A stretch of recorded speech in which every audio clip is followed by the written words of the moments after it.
Tapi di mururi zaman dengan berjalannya waktu, mereka mulai menulis mushaf-mushaf itu menggunakan bahasa Arab, terus komunikasi mereka antara sama juga bahasa Arab, sehingganya sekarang walaupun dulu mereka berasal dari Firaun, tapi hari ini mereka tidak mau dipanggil kamu dari keturunan Firaun ya, tidak mau.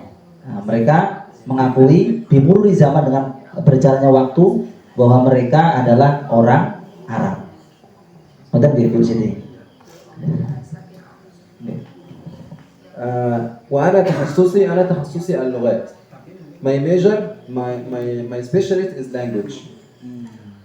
As Mr. Tahir said, I speak Chinese, English, and my mother tongue is Arabic. So أنا هنا أريد أن أهديكم نصيحة وتحفيز لتعلم اللغة العربية. Beliau menyampaikan tadi bahwa beliau spesial dalam bahasa. Ya, ada 3 bahasa yang beliau kuasai, dan ini beliau akan menyampaikan nasihat terutama untuk bagaimana kita berbicara bahasa Arab dengan baik dan benar. أولا, in the first, you don't have no excuse to say I am not Arabic. Arabic is a difficult language. It will take me a lot of time to study Arabic. I am not native. I am not Arabic. It's hard. It's impossible. No, because we Egyptians, we are not Arabic also. We are the same like you. So this is not an excuse to say I am not Arabian. It will be hard for me to study Arabic. It's not an excuse. هذا ليس عذر. أنا أقول أنه لا تقول أنني لست عربيا وأنا لم أولد في بلد عربي واللغة العربية صعبة. لا، المصريين أيضا لم يكونوا عرب، ومع مرور الوقت أصبحوا يتحدثون العربية. فهذا ليس عذر. أن تكون لست عربيا في الأصل ليس عذر لتقول أن اللغة العربية صعبة. Ya. Beliau menyampaikan bahwa jangan kita mengatakan ketika kita ingin mempelajari bahasa Al-Quran atau bahasa Arab, jangan kita mengatakan bahasa Arab itu susah karena saya tidak dilahirkan dari Arab, saya orang luar Arab. Jangan katakan seperti itu. Orang Mesir juga seperti itu. Dulu beliau tidak menggunakan bahasa Arab, tapi di mururi zaman beliau menggunakan bahasa Arab dan itu bisa. Dan terbukti sampai hari ini orang-orang Mesir bahasa utamanya Lughatul the first language, the mother tongue is Arabic language. Yes. هذا أول نقطة. النقطة الثانية أن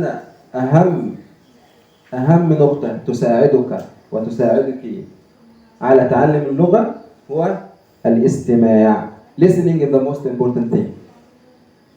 You can, even if you cannot understand, maybe you listen to a lot of, for example, if you listen to a lot of English music and you don't understand what it's meaning, but you, in the end, you will memorize it. إذا أنت استمعت إلى شيء حتى لو لم تفهمه مع الوقت أنت ستحفظه. هل فهمتم هذا؟ Nah, tadi yang pertama, motivasi yang pertama. Yang kedua adalah al-istima', perbanyak mendengarkan. Kalau kita ingin mempelajari bahasa, maka hendaknya kita banyak mendengarkan. Sebagai contoh, kita ingin bisa bahasa Arab, maka kita banyak mendengarkan Arab. Nah, mengapa? Karena apa yang kita dengarkan boleh jadi nanti di masa yang akan datang ini akan terngiang-ngiang, dan kita seperti contoh ketika kita dulu kecil, kan tidak belajar bahasa Indonesia ya, bahasa Jawa belajar tidak dulu. Apa ya, piring kan tidak gitu, tidak diajari, tapi automatically hafalnya seperti itu. Jadi dengan banyak mendengar akan banyak mengingat, dan suatu saat apa yang kita ingat itu mudah ketika kita belajar itu. مثلا أنتم أثناء التجول، أثناء في أي أوقات الفراغ لديكم دائما أستمع إلى القرآن أو أي مادة للغة العربية. هذه أول مسألة، وهذه ستساعد جدا في تعلم اللغة العربية. إن شاء الله. Ya. Sebagai contoh, ketika kita jalan, ketika kita keliling jalan berkegiatan, kalau betul-betul kita ingin bisa bahasa Arab, maka hendaknya ya kita banyak mengucapkan bahasa Arab. Seperti contoh kita banyak membaca Al-Quran. Al-Quran itu menggunakan bahasa Arab, maka lisan kita akan terbiasa. وهذه ليست نصيحة مني أنا. If you think I'm not qualified to say any advice for you, هذه ليست نصيحتي. إذا كنت أنا لست مؤهلا فهذه ليست نصيحتي. هذه نصيحة من أستاذتي في الجامعة، وهذه الأستاذة الوحيدة على مستوى العالم التي لديها 2 دكتوراه. This is my professor is the only one in the whole world that has 2 PhD in the language. So, and this was her advice to me, to listen. Oh, itu. Baik. Yang beliau sampaikan adalah ini bukan nasihat dari saya. Ini bukan nasihat dari saya, tapi ini nasihat dari guru saya. Yang mana guru saya itu adalah guru yang masyhur, satu-satunya doktor yang memiliki dua gelar di alam ini, di dunia saya, luar biasa. Jadi ini adalah nasihat yang memang bukan sebatas teoritis, tapi sudah berdasarkan pengalaman, sudah terbukti nasihat itu tadi. في الغالب أنت الإنسان يحتاج 20 ساعة لتعلم شيء جديد. إذا أعطيت من وقتك 20 ساعة لتعلم مثلا النحو أو تعلم الأدب أو تعلم القرآن، كل ما تحتاجه في البداية هو 20 ساعة لتدخل في صلب الموضوع وتتعرف على الموضوع وتفهمه. Kita ini memiliki 24 jam. Andai kata 24 jam ini kita gunakan untuk belajar apa yang kita inginkan. Sebagai contoh, kita ingin belajar bahasa Arab atau bahasa Inggris dan yang lainnya, maka ketika kita pakai ini sebetulnya itu mudah untuk kita menguasai hal tersebut. ولكن اللغة في الأساس هي إما منطوقة أنت تتفوه بها تقولها أو تكتبها أو تسمعها. فيا حبذا إذا أنت ونحن في شهر رمضان الكريم، ورمضان هو شهر القرآن. رمضان is the month of القرآن. Kita memiliki beberapa kemampuan ketika kita ingin meningkatkan bahasa kita.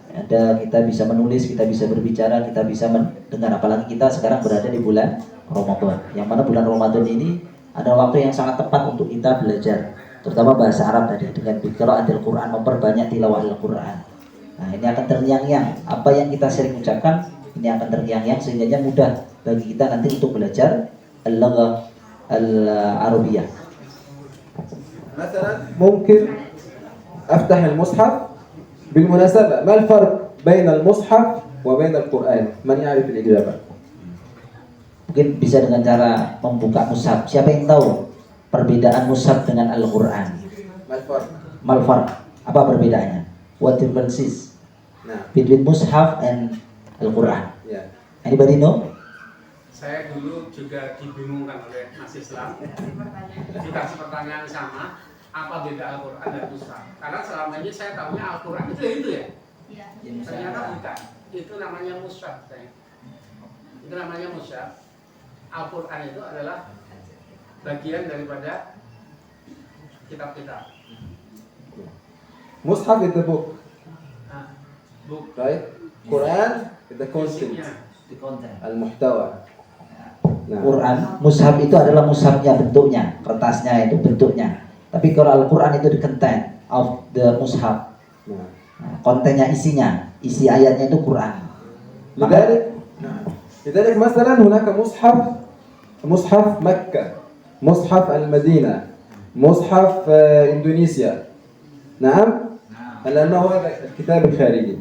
أما القرآن فلا يمكن أن نقول قرآن مكة، قرآن إندونيسيا، قرآن مصر. لا، هو قرآن واحد. Sahih. Beliau menyampaikan kalau mushaf itu bisa kita katakan mushaf dari Indonesia, mushaf dari Mekah, mushaf dari Mesir. Tetapi kalau Quran tidak bisa kita katakan Qurannya orang Mesir, Qurannya orang Indonesia. Kalau Quran satu dunia, ini Qurannya sama. Ben Miss Desi. Desi. Ustaz Eko. Ustaz Eko. Ustaz Eko Gunawan. Ini Pak Mahas sudah gede itu. Fi tafsir Mahmah. Tafsir Mahmah. Sa'id Rifat. Nah. Arabic, oke. Indonesia, Kubara, mungkin kami ngajarin. Bayar Pak nek Mandarin. Bayar mukeng. إذا كما قلنا المصحف هو الكتاب، إنما القرآن هو قرآن واحد لأنه هو المحتوى. نعود لما كنت أقوله وهو الاستماع. في هذا الشهر الثواب لقراءة القرآن الكريم كبير.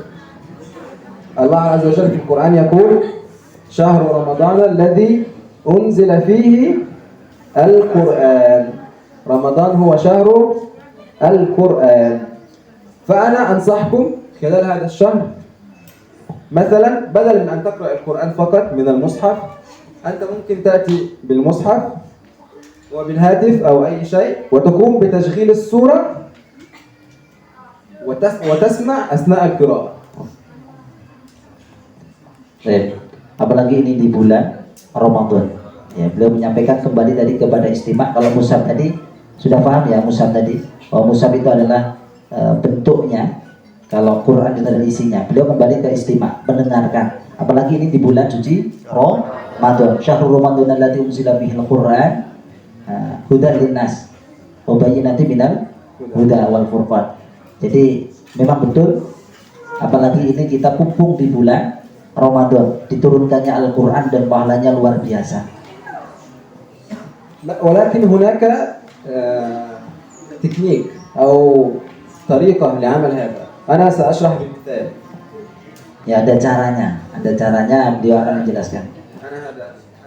أنا مثلا الآن أنا الحمد لله نحن في اليوم الثالث من رمضان وأنا الحمد لله قربت على ختم القرآن الحمد لله. Oh iso iki. Ditekoni glabekan kok. Beliau menyampaikan bahwa membaca Al-Quran bisa juga dengan mushaf, bisa juga dengan HP. Tidak apa-apa kalau kita punya HP, kita akan kesulitan bawa mushaf. Dan beliau 3 hari ini fi ats-tsalis min Ramadan, di hari ketiga di Ramadan ini sudah at-tasi'un ishrin, sudah juz ke-29, 3 hari. Nah, أنا كيف أفعل ذلك؟ Bagaimana beliau mengerjakan itu? أنا أتعلم يعني أقرأ وأتعلم وأصحح لنفسي في نفس الوقت. كيف؟ أنا بهذه الطريقة. أنا أقوم بتشغيل الصورة هكذا